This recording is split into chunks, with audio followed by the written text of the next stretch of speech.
உலகின் மிக முக்கியமான உடலியல் நிபுணர் ஜான் கிரே மெக்கன்ட்ரிக் அவர்களுடைய வாழ்க்கை வரலாறு தான் நம்ம இந்த வீடியோவில் பார்க்க போகிறோம். 1841 ஆகஸ்ட் 12 அன்னைக்கு ஸ்காட்லாண்டுடைய அபர்டீனில் இருக்கிற ஓல்ட் மெக்காரில் பிறக்கிறார் ஜான் கிரே மெக்கன்ட்ரிக்.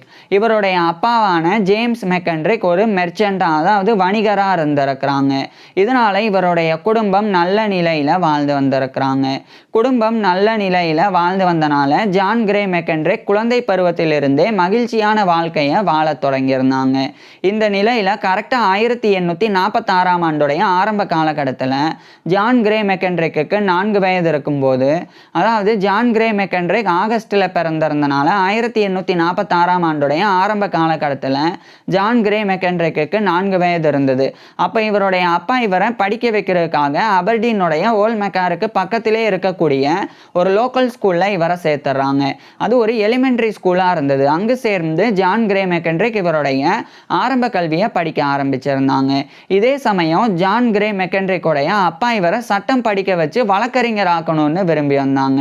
இதுக்கிடையில் 1851ஆம் ஆண்டுடைய ஆரம்ப காலகட்டத்தில் ஜான் கிரே மெக்கன்ட்ரிக் அவருடைய 9 வயதில் அவருடைய ஆரம்ப கல்வியை முடிச்சிடுறாங்க. இதுக்கப்புறமா அதே அபர்டீன்லேயே இருக்கக்கூடிய ஒரு லோக்கல் கிராமர் ஸ்கூலில் இவருடைய அப்பா இவரை சேர்த்துறாங்க. அது ஒரு ஹை ஸ்கூலாக இருந்தது. அங்கு சேர்ந்து ஜான் கிரே மெக்கன்ட்ரிக் இவருடைய ஹையர் எஜுகேஷன் உயர்கல்வியை படிக்க ஆரம்பிச்சிருந்தாங்க. உயர்கல்வியின் போது கிரீக் லாங்குவேஜையும் லட்டின் லாங்குவேஜையும் ஜான் கிரே மெக்கன்ட்ரிக் கற்றுக்கிட்டு வந்தாங்க. இதுக்கப்புறமா இவரை சட்டம் படிக்க வச்சு வழக்கறிஞர் ஆக்கணும்னு இவருடைய அப்பா விரும்பினால 1855ஆம் ஆண்டு ஜான் கிரே மெக்கன்ட்ரிக்கு வெறும் 14 வயது கூட பூர்த்தி அடையாத நிலையில் இவரை ஒரு லாயர்கிட்ட அப்ரெண்டிஸாக அனுப்புகிறாங்க. குறிப்பாக அபர்டீன்லேயே இருக்கக்கூடிய ஒரு வழக்கறிஞர்கிட்ட இவரை அனுப்புகிறாங்க. ஸோ அந்த ஒரு லாயர் வழக்கறிஞர்கிட்ட இருந்து ஜான் கிரே மெக்கன்ட்ரிக் சட்டப்படிப்பை படித்து வந்தாங்க. அப்ரெண்டிஸாக அவருடைய லா ப்ராக்டிஸையுமே லேர்ன் பண்ணி வந்தாங்க. இதே காலகட்டத்தில் தொடர்ச்சியாக இவர் சட்டப்படிப்பை படித்தாலும் இன்னொரு பக்கம் பள்ளி பாடங்களையும் ஜான் கிரே மெக்கன்ட்ரிக் படித்து வந்தாங்க. இதுக்கப்புறம் 1858ஆம் ஆண்டுடைய ஆரம்ப காலகட்டத்தில் இவருடைய 16 வயதுல ஜான் கிரே மெக்கன்ட்ரிக் இவருடைய ஹையர் எஜுகேஷனை அந்த அபர்டீனில் இருக்கக்கூடிய லோக்கல் கிராமர் ஸ்கூல்ல இருந்து இவர் முடிச்சிடுறாங்க. முடித்த பிறகு முழு நேரமாக அப்ரெண்டிஸாக அந்த லாயருக்கு கீழே இவர் சட்டப்படிப்பை படித்து அந்த லேப் ப்ராக்டிஸை இவர் லேர்ன் பண்ணியே வந்தாங்க. இந்த நிலையில தான் போக போக ஜான் கிரே மெக்கன்ட்ரிக்கு மருத்துவம் படிக்கணுன்ற எண்ணம் ஏற்படுது. அதாவது இவர் சட்டம் படிக்கணும் அப்படின்னு இவருடைய அப்பா விரும்பினாங்க.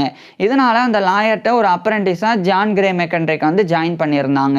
ஆனால் இந்த காலகட்டத்தில் தான் ஜான் கிரே மெக்கன்ட்ரிக்கு மருத்துவர் ஆகணும் அப்படின்ற அந்த ஒரு ஆர்வம் ஏற்படுது. ஸோ மருத்துவ படிப்பில் இவருக்கு ஆர்வம் ஏற்பட்டதை இவருடைய அப்பாட்ட தெரிவிக்கிறாங்க.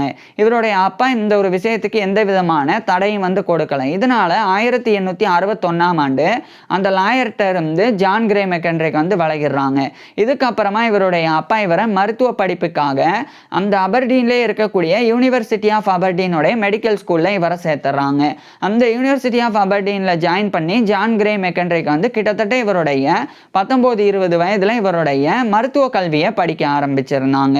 குறிப்பாக MBCHB, அதாவது MBCHB அப்படின்னா லட்டின்ல மெடிசனே பேக்லோரேஸ் சர்ஜரி அப்படின்னு எக்ஸ்பான்ஷன். இதுவே இங்கிலீஷில் MBBS, bachelor of medicine and bachelor of surgery.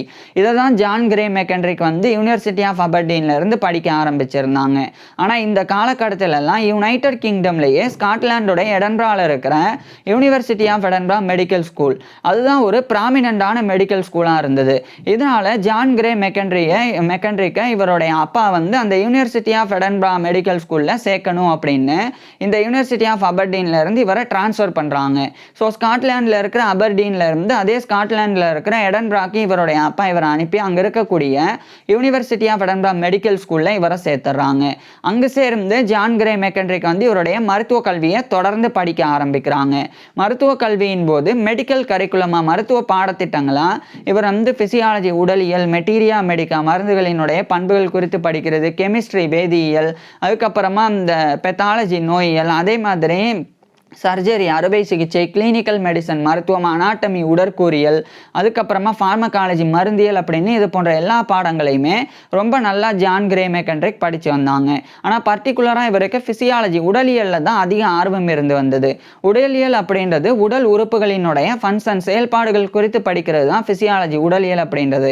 உதாரணத்துக்கு நம்மளுடைய உடலில் இதயம் எப்படி துடிக்குது, நம்மளுடைய உடலில் எப்படி பிளட் சர்க்குலேட் ஆகுது, இது மாதிரி உடலில் நடக்கக்கூடிய செயல்பாடுகள் குறித்து படிக்கிறது பிசியாலஜி உடலியல் அப்படின்றது. ஸோ அந்த பாடத்தில் ஜான் கிரே மெக்கன்ட்ரிக் வந்து அதிக ஆர்வம் காட்டினாங்க. இதுக்கிடையில் 1864 ஆண்டுடைய அந்த 1864 ஆண்டு காலகட்டத்தில் கிட்டத்தட்ட இவருடைய 22-23 வயதில் ஜான் கிரே மெக்கன்ட்ரிக் வந்து அந்த யூனிவர்சிட்டி ஆஃப் எடன்பரா மெடிக்கல் ஸ்கூல்ல இருந்து MBCHB மெடிசனே பேக்லோரேஸ் சர்ஜரி அப்படின்ற MBBS bachelor of medicine and bachelor of surgery இந்த டிகிரியை ஜான் கிரே மெக்கன்ட்ரிக் வந்து முடிச்சிடுறாங்க. முடிச்ச உடனடியாக இப்போ இவர் வந்து இந்த MBBS முடிச்ச உடனே இவர் ஒரு மருத்துவரா நோயாளிகளுக்கு சிகிச்சையெல்லாம் கொடுக்க முடியாது. அதுக்கு முன்னாடி ஜான் கிரே மெக்கன்ட்ரிக் வந்து ஒரு மருத்துவமனையில் சேர்ந்து அங்கே இருக்கக்கூடிய தேர்ந்த மருத்துவர்கள் நோயாளிகளுக்கு சிகிச்சை கொடுக்கறத பார்த்து பயிற்சி பெறணும். அதுக்கப்புறமா அந்த தேர்ந்த மருத்துவர்களினுடைய மேற்பார்வையின் கீழே ஜான் கிரே மெக்கன்ட்ரிக் வந்து நோயாளிகளுக்கு சிகிச்சை கொடுக்கணும். இதெல்லாம் சரியாக செஞ்சாதான் ஜான் கிரே மெக்கன்ட்ரிக் ஒரு மருத்துவராக தகுதி பெற முடியும். இதுக்காக இவர் வந்து ஸ்காட்லாண்டில் இருக்கிற எடன்பரால இருந்து இங்கிலாந்தில் இருக்கிற லண்டனுக்கு போய் அங்கே இருக்கக்கூடிய செஸ்டர் ஜென்ரல் இன்ஃபர்மரியில் இவர் வந்து ஜாயின் பண்ணுறாங்க. ஜாயின் பண்ணி அங்கே வந்து மருத்துவ பயிற்சியை எடுத்துக்கிட்டு அதுக்கப்புறம் அங்கே ஒர்க் பண்ணவும் ஆரம்பிக்கிறாங்க. அதே மாதிரி eastern dispensary of Whitechapel இது வந்து லண்டன்ல இருக்கிற ஒயிட் சாப்பல்ல இருக்கு. ஸோ அங்குமே ஜான் கிரே மெக்கன்ட்ரிக் வந்து தொடர்ந்து பணிபுரிய ஆரம்பிக்கிறாங்க. இதுக்கிடையில் 1867 ஆண்டு கிட்டத்தட்ட இவருடைய 25-26 வயதுல ஜான் கிரே மெக்கன்ட்ரிக் வந்து மேரி சவுட்டார் அப்படின்ற ஒரு பெண்ணை வந்து திருமணம் பண்ணிக்கிறாங்க. திருமணத்துக்கு அப்புறமா ஜான் கிரே மெக்கன்ட்ரிக்கும் இவருடைய மனைவியான மேரி சவுட்டார் மெக்கன்ட்ரிக் இவங்க 2 பேருக்குமே 3 பெண் குழந்தைகளும், அதே மாதிரி ஜான் சவுட்டார் மெக்கன்ட்ரிக் அதுக்கப்புறம் ஆண்டர்சன் கிரே மெக்கன்ட்ரிக் அப்படின்னு 2 ஆண் குழந்தைகளும் அப்படின்னு மொத்தமாக 5 குழந்தைகள் பிறந்தது. இது ஜான் கிரே மெக்கன்ட்ரிக்கோடைய பர்சனல் லைஃப் தனிப்பட்ட வாழ்க்கையாக இருந்தது. இது ஒரு புறம் இருக்க ஜான் கிரே மெக்கன்ட்ரிக் வந்து தொடர்ச்சியாக இன்னும் நிறைய வேலைகளை பெற்றாங்க. குறிப்பாக ஸ்காட்லாண்டோடைய ஸ்காட்டிஷ் ஹைலாண்ட்ஸ் அங்கே இருக்கக்கூடிய ஒரு முக்கியமான ஒரு இடம் ஃபோர்ட் வில்லியம் அப்படின்னு அங்கே வந்து ஒரு மருத்துவமனை வந்து பெல்ஃபோர்ட் ஹாஸ்பிட்டல் அப்படின்னு இருக்கு. ஸோ அங்கே ஜான் கிரே மெக்கன்ட்ரிக்கு ஒரு மருத்துவராக வேலை கிடைக்குது. இதனால இவர் வந்து இங்கிலாந்துடைய லண்டன்ல இருக்கிற ஒயிட் சாப்பலுடைய அந்த eastern dispensary of Whitechapel அங்கிருந்து இவருடைய பணியை ரிசைன் பண்ணிட்டு அந்த இங்கிலாந்துல இருக்கிற லண்டன்ல இருந்து ஸ்காட்லாண்டுடைய ஸ்காட்டிஷ் ஹைலாண்ட்ஸ்ல இருக்கிற ஃபோர்ட் வில்லியமுக்கு போய் அந்த பெட்ஃபோர்ட் ஹாஸ்பிட்டல்ல இவர் வந்து ஒர்க் பண்ண ஆரம்பிக்கிறாங்க. 2 ஆண்டுகளுக்கு பிறகு 1869 ஆண்டு இவர் படித்த university of Edinburgh medical school அங்கே வந்து ப்ரொஃபஸர் ஆஃப் பிசியாலஜி உடலியல் பேராசிரியராக அந்த காலகட்டத்தில் இருந்த ஜான் ஹியூஸ் பென்னட் அவருடைய அசிஸ்டன்ட் உதவியாளர் அப்படின்ற அந்த ஒரு பதவி இவருக்கு கிடைக்குது. ஸோ இதை வந்து ஏற்றுக்கிறாங்க. ஏன்னா இவருக்கு பிசியாலஜியில் நிறைய ஆர்வம் இருந்தனால ஜான் ஹியூஸ் பென்னட் அப்படின்ற பிசியாலஜிஸ்ட் கீழே இவர் வந்து அசிஸ்டண்டாக இருக்கும்போது இன்னும் உடலியல் சார்ந்து ஆராய்ச்சிகளையும் பண்ணலாம் அப்படின்னு ஜான் கிரே மெக்கன்ட்ரிக் வந்து முடிவு செய்கிறாங்க. இதனால அந்த ஒரு ஃபோர்ட் வில்லியமில் இருக்கிற அந்த பெல்ஃபோர்ட் ஹாஸ்பிட்டலில் இருந்து இவருடைய பணியை வந்து ரிசைன் பண்ணிட்டு அந்த 1869 ஆண்டு இவருடைய ஃபேமிலி அழைச்சிட்டு ஜான் கிரே மெக்கன்ட்ரிக் வந்து ஸ்காட்லாண்டில் இருக்கிற ஸ்காட்டிஷ் ஹைலாண்ட்ஸோடைய ஃபோர்ட் வில்லியமில் இருந்து அதே ஸ்காட்லாண்டில் இருக்கிற எடன்பராக்கு போய் யூனிவர்சிட்டி ஆஃப் எடன்பரா மெடிக்கல் ஸ்கூலில் இவர் வந்து டிபார்ட்மெண்ட் ஆஃப் பிசியாலஜியில் ஒரு அசிஸ்டண்டாக உதவியாளராக பணிபுரிய ஆரம்பிக்கிறாங்க. இந்த காலகட்டத்தில் ஜான் ஹியூஸ் பென்னட் கூட சேர்ந்து ஜான் கிரே மெக்கன்ட்ரிக் வந்து நர்வஸ் சிஸ்டம் நரம்பு மண்டலம் குறித்து ஆராய்ச்சி பண்ண தொடங்குறாங்க. நரம்புகளில் ஏற்படக்கூடிய சேதங்கள் நோய்கள் குறித்தெல்லாம் ஆராய்ச்சி பண்ண ஆரம்பிக்கிறாங்க. அதுக்கப்புறமா ஸ்பெஷல் சென்சஸ் குறித்தும் இவங்க வந்து இந்த உணர்திறன் குறித்தும் ஆராய்ச்சி பண்ண தொடங்குறாங்க. இந்த நிலையில தான் 1873 ஆண்டு அதே எடன்பராலே இருக்கக்கூடிய ராயல் சொசைட்டி ஆஃப் எடன்பரா அதனுடைய ஃபெல்லோவா ஜான் கிரே மெக்கன்ட்ரிக் வந்து தேர்ந்தெடுக்கப்படுறாங்க. இதுக்கு சர் வில்லியம் டர்னர் அப்படின்ற ஒரு மருத்துவர் வந்து காரணமாக இருந்தாங்க. ஸோ 1873 ஆண்டு ஜான் கிரே மெக்கன்ட்ரிக் ஒரு fellow of the royal society of Edinburgh FRSE அப்படின்ற அந்த ஒரு பட்டத்தை கௌரவத்தை பெறாங்க.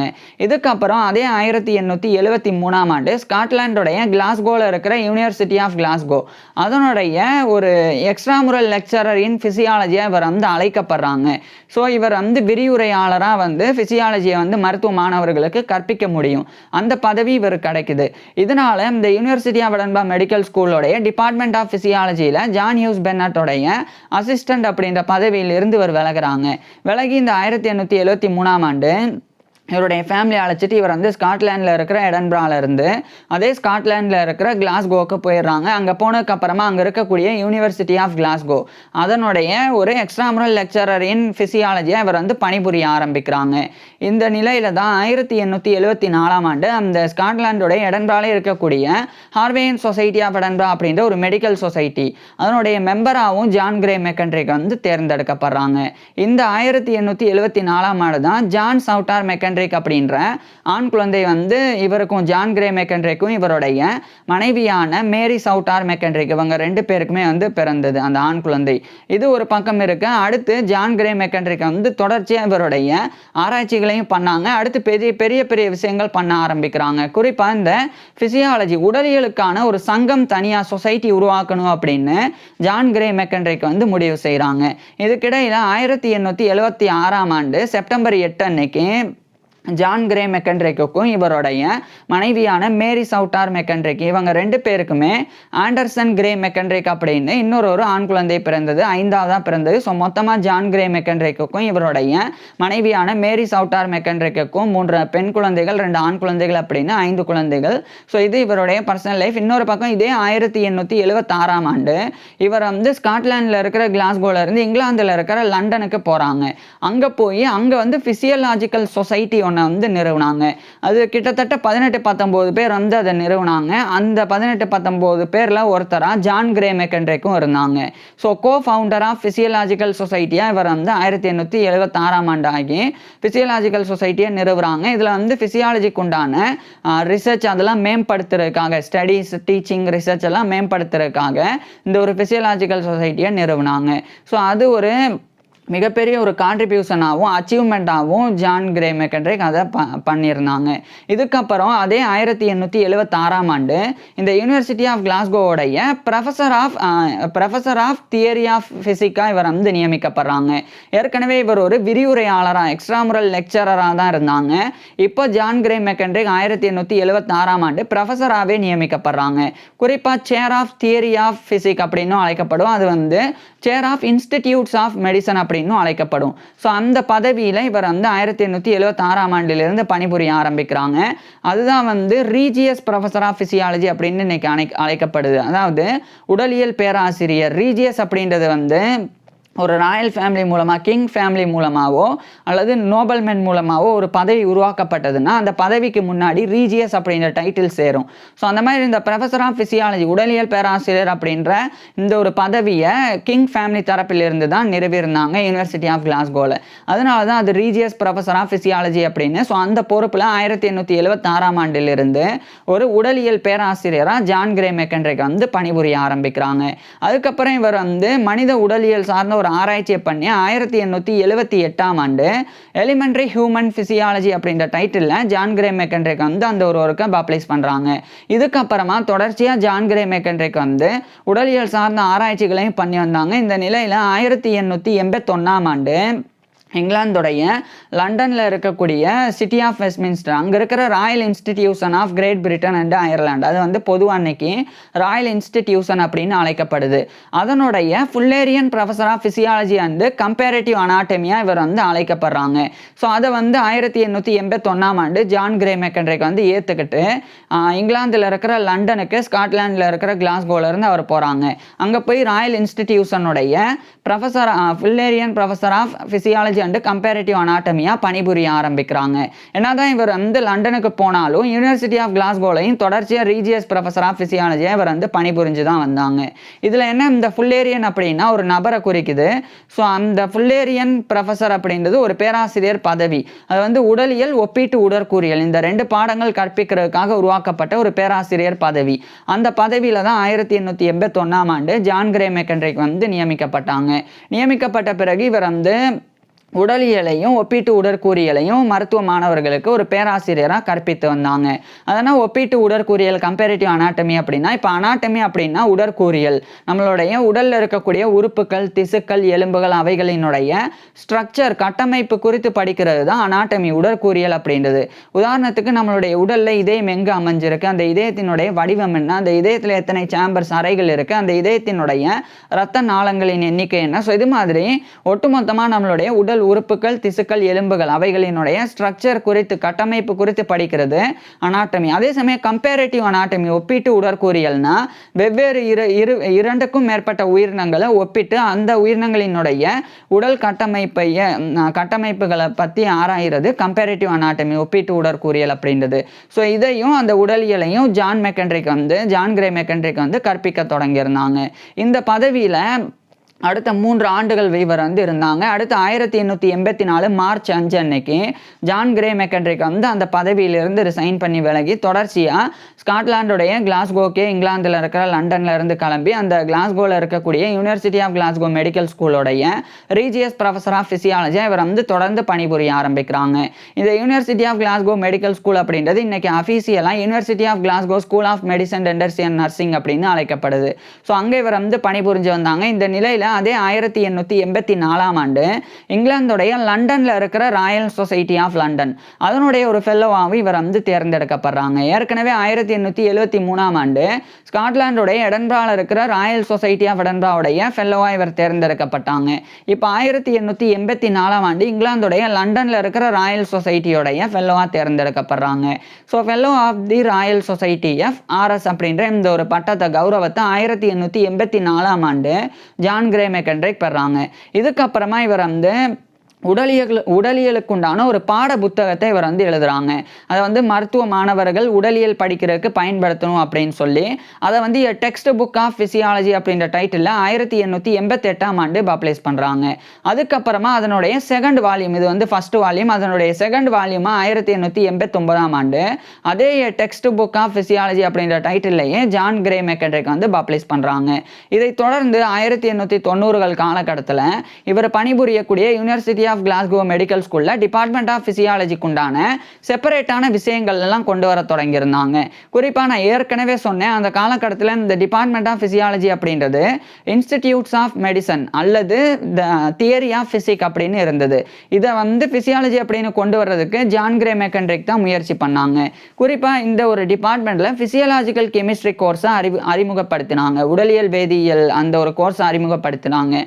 அதுக்கப்புறமா எக்ஸ்பிரிமெண்டல் ஃபிசியாலஜி பரிசோதனை உடலியல் அந்த ஒரு கோர்ஸையும் ஜான் கிரே மெக்கன்ட்ரிக் வந்து அறிமுகப்படுத்தினாங்க. இந்த நிலையில் 1891 ஆண்டு அந்த இங்கிலாந்துடைய லண்டனில் இருக்கிற ராயல் இன்ஸ்டிடியூஷன் மறுபடியும் அங்கே வந்து இவர் அழைக்கப்பட்டாங்க. இந்த முறை கிறிஸ்மஸ் லெக்சர் வழங்குறதுக்கு வருடம் கிறிஸ்மஸ் லெக்சர் வந்து வழங்கப்படும். ஸோ அப்போ ஜான் கிரே மெக்கன்ட்ரிக் வந்து 1891 ஆண்டு அழைக்கப்பட்டாங்க. இவர் வந்து life in motion R the animal machine sound and speech அப்படின்னு சொல்லி சவுண்ட் ஹியரிங் அண்ட் ஸ்பீச் அப்படின்னு சொல்லி இவருடைய விரிவுரைகளை இவர் வந்து கொடுத்து வந்தாங்க. அது 1892 ஆண்டு மறுபடியும் அதே டைட்டில் இவர் வந்து விரிவுரை கொடுத்தாங்க. Life in motion R the animal machine sound hearing and speech அப்படின்றதுல. இதுக்கப்புறமா இவர் வந்து மசில் அண்ட் நர்வ் அது குறித்தும் கூட, அதாவது தசை மற்றும் நரம்பு அது குறித்தும் அந்த கிறிஸ்மஸ் லெக்சரை வந்து இவர் கொடுத்தாங்க. அடுத்தடுத்த ஆண்டு தொடர்ச்சியாக ராயல் இன்ஸ்டிடியூஷனுக்கு கிறிஸ்மஸ் லெக்சர் வழங்குறதுக்கு ஜான் கிரே மெக்கன்ட்ரிக் அழைக்கப்பட்டாங்க. இந்த நிலையில தான் 1893 ஆண்டு தான் யூனிவர்சிட்டி ஆஃப் கிளாஸ்கோ மெடிக்கல் ஸ்கூலில் அந்த ப்ரொஃபஸர் ஆஃப், அது வந்து சேர்னாலும் ப்ரொஃபஸர்னாலும் ஒன்று தான், chair of theory of physic அல்லது chair of institute of medicine அப்படின்னு இருந்தது. Chair of physiology, professor of physiology அப்படின்னு 1893 ஆண்டு தான் மாற்றம் அடைஞ்சது. அதுக்கு ஜான் கிரே மெக்கன்ட்ரிக் மிக முக்கிய காரணமாக இருந்து உடலியல்ல ஆய்வுகளையும் அதே மாதிரி கற்பிக்கக்கூடிய டீச்சிங்ஸையும் வந்து மேம்படுத்தியிருந்தாங்க. பிறகு அதே 1893 ஆண்டு ஜான் கிரே மெக்கன்ட்ரிக் வந்து த பிசியாலஜி ஆஃப் த சென்சஸ் அப்படின்னு சொல்லி ஒரு ஒர்க்கு, இது உணர்திறன் குறித்த உடலியல் பண்புகள் குறித்தது. ஸோ அது 1893 ஆண்டு ஜான் கிரே மெக்கன்ட்ரிக் பப்ளிஷ் பண்ணுறாங்க. அதை தொடர்ந்து 1894 ஆண்டு ராயல் சொசைட்டி ஆஃப் எடன்பிராவுடைய ஒரு வைஸ் பிரசிடெண்டா ஜான் கிரே மெக்கன்ட்ரிக் தேர்ந்தெடுக்கப்படுறாங்க. மேலும் அதே 1894 ஆண்டு அந்த ராயல் சொசைட்டி ஆஃப் எடன்பரா தரப்பிலிருந்து இவருக்கு வந்து மெக்டூகல் பிரிஸ்பன் பிரைஸ் அப்படின்ற கௌரவம் வழங்கப்படுது. அடுத்து 1895ஆம் ஆண்டும் அதே கௌரவம் ஜான் கிரே மெக்கன்ட்ரிக்கு வழங்கப்படுது, மெக்டூகல் பிரிஸ்பன் பிரைஸ். அதுக்கப்புறமா 1896ஆம் ஆண்டும் ஜான் கிரே மெக்கன்ட்ரிக்கு அதே கௌரவம் வந்து வழங்கப்பட்டது, அந்த நான் ஏற்கனவே சொன்ன மெக்டூகல் பிரிஸ்பன் பிரைஸ். ஸோ 3 ஆண்டு 1894, 1895, 1896 அப்படின்னு தொடர்ச்சியாக 3 ஆண்டுகள் அந்த யூனிவர்சிட்டி ஆஃப் அந்த நான் சொன்ன ராயல் சொசைட்டி ஆஃப் எடன்பரா தரப்பிலிருந்து இந்த மெக்டூகல் பிரிஸ்பன் பிரைஸை இவர் வந்து பெற்றாங்க. அதுக்கு முன்னாடி 1895ஆம் ஆண்டு ராயல் இன்ஸ்டிடியூஷனுடைய கிறிஸ்மஸ் லெக்சரை வந்து இவர் கொடுத்து முடிச்சாங்க, 1891 1895 வரைக்கும். அடுத்து 1896 நான் சொன்ன மாதிரி மெக்டூகல் பிரிஸ்பன் பிரைஸை வந்து பெற்றாங்க. இந்த நிலையில் இதே 1896ஆம் ஆண்டு தான் எலிமெண்ட்ரி ஹியூமன் பிசியாலஜி அப்படின்னு ஒரு புக்கை எழுதி இவர் வெளியிட்டாங்க. இது 1878ஆம் ஆண்டு இந்த டைட்டில் சொன்னேன், அதை நான் தப்பாக சொல்லிட்டேன். 1878 வந்து outlines of physiology and its relation to man அப்படின்னு ஒரு புக்கு, அதை தான் 1878ஆம் ஆண்டு ஜான் கிரே மெக்கன்ட்ரிக் பப்ளிஷ் பண்ணியிருந்தாங்க. 1896ஆம் ஆண்டு தான் இந்த எலிமெண்ட்ரி ஹியூமன் ஃபிசியாலஜியை பப்ளிஷ் பண்ணாங்க. இதுக்கப்புறமா இவர் வந்து waves of sound and speech as revealed by the phonograph அப்படின்ற டைட்டில் ஒரு ஒர்க்கு 1897ஆம் ஆண்டு ஜான் கிரே மெக்கன்ட்ரிக் பப்ளிஷ் பண்ணாங்க. இதே 1897ஆம் ஆண்டு த ஹவுஸ் ஹோல்டு ஃபிசிஷியன் அப்படின்னு ஒரு புக் எழுதி வெளியிட்டாங்க. இதில் வந்து இந்த முக்கியமான விஷயங்கள், குறிப்பாக வந்து சில முதல் உதவி செய்கிறது எப்படி, சின்ன சின்ன காயங்களுக்கு வீட்டிலிருந்து எப்படி ட்ரீட்மெண்ட் எடுத்துக்கிறது, ஸோ அதுக்காக இந்த ஒரு த ஹவுஸ் ஹோல்டு ஃபிசிஷியன் அப்படின்னு இந்த ஒரு புக்கை 1897ஆம் ஆண்டு ஜான் கிரே மெக்கன்ட்ரிக் எழுதி பப்ளிஷ் பண்ணாங்க. இதுக்கப்புறமா ஒரு முக்கியமான ஹெர்மன் ஹெல்மோன்ஸ் அப்படின்னு சொல்லி ஒரு ஜெர்மனியை சேர்ந்த ஒரு மருத்துவர், ஒரு ஆராய்ச்சியாளர். இவர் வந்து ஹெர்மன் லுட்விக் ஃபெர்டினாண்ட் வான் ஹெல்ம்ஹோல்ஸ் அப்படின்னு இவருடைய ஃபுல் நேம். ஸோ அவருடைய வாழ்க்கையை இவர் வந்து ஒரு புக்காக வந்து எழுதினாங்க. எழுதி 1899ஆம் ஆண்டு லைஃப் ஆஃப் ஹெல்ம்ஹோல்ம்ஸ் அப்படின்ற அந்த ஒரு டைட்டிலில் அந்த டைட்டிலில் ஜான் கிரே மெக்கன்ட்ரிக் அந்த ஒரு புக்கையும் பப்ளிஷ் பண்ணாங்க. அடுத்து 1900ஆம் ஆண்டு ஜான் கிரே மெக்கன்ட்ரிக் வந்து ராயல் சொசைட்டி ஆஃப் எடன்பரா அதனுடைய வைஸ் பிரசிடென்ட் அப்படின்ற பதவியிலிருந்து 6 ஆண்டுகளுக்கு பிறகு விலகுறாங்க. 1894 நியமிக்கப்பட்டாங்க.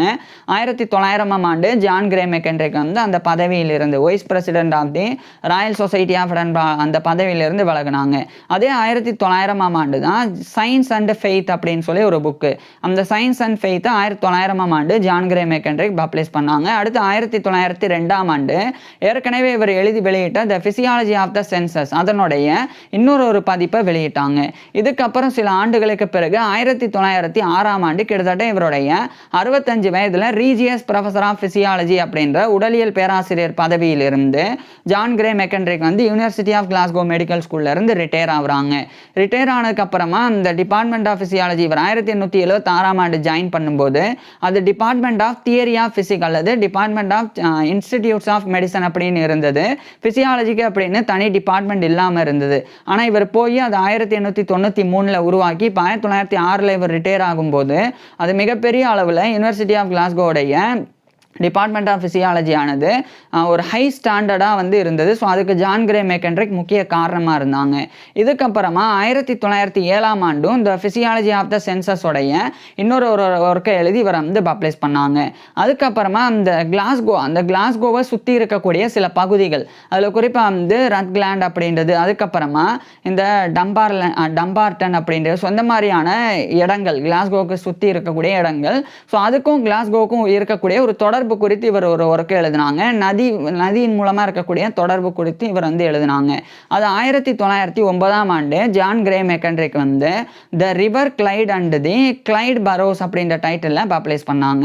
அதுக்கப்புறமா 1910ஆம் ஆண்டு ஜான் கிரே மெக்கன்ட்ரிக் வந்து ஸ்காட்லாண்டில் இருக்கிற ஸ்டோன் ஹேவனுக்கு அழைக்கப்பட்டாங்க. ஏன்னா அந்த ஸ்காட்லாண்டுடைய ஸ்டோன் ஹேவனில் இவர் ஒரு ப்ரோவோஸ்ட் சிவிலாக வந்து நியமிக்கப்பட்டாங்க. ப்ரோவோஸ்ட் அப்படின்னா ஒரு மேயர் மாதிரி. ஸோ அந்த ஒரு ஸ்டோன் ஹேவன் லோக்கல் கவர்மெண்ட்னால நியமிக்கப்படக்கூடிய ஒரு பதவி.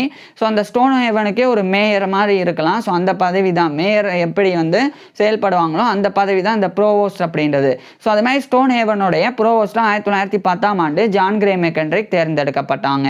இதனால இவர் வந்து ஸ்காட்லாண்டில் இருக்கிற கிளாஸ்கோவில் இருந்து அதே ஸ்காட்லாண்டில் இருக்கிற ஸ்டோன் ஹேவனுக்கு 1910ஆம் ஆண்டு போய் அந்த ஸ்டோன் ஹேவனுடைய ஒரு ப்ரோவோஸ்டாக இவர் வந்து பணிபுரிய ஆரம்பிக்கிறாங்க.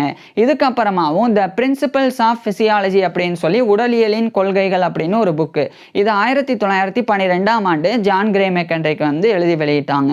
இதுக்கப்புறமா ஜான் கிரே மெக்கன்ட்ரிக் வந்து தொடர்ச்சியாக ஒரு ப்ரோவோஸ்டாக அந்த ஸ்டோன் ஹேவனில் அடுத்த சில ஆண்டுகள் பணிபுரிஞ்சாங்க. பிறகு 1920 காலகட்டத்தில் அந்த பணியிலிருந்து விலகுறாங்க. விலகினதுக்கு அப்புறமா ஜான் கிரே மெக்கன்ட்ரிக் வந்து படிப்படியாக ஓய்வில் இருக்க தொடங்குறாங்க. குறிப்பாக 1925ஆம் ஆண்டு இவர் ஸ்காட்லாண்டில் இருக்கிற ஸ்டோன் ஹேவனில் இருந்து மறுபடியும் ஸ்காட்லாண்டில் இருக்கிற கிளாஸ்கோக்கே ஜான் கிரே மெக்கன்ட்ரிக் வந்து போயிடுறாங்க.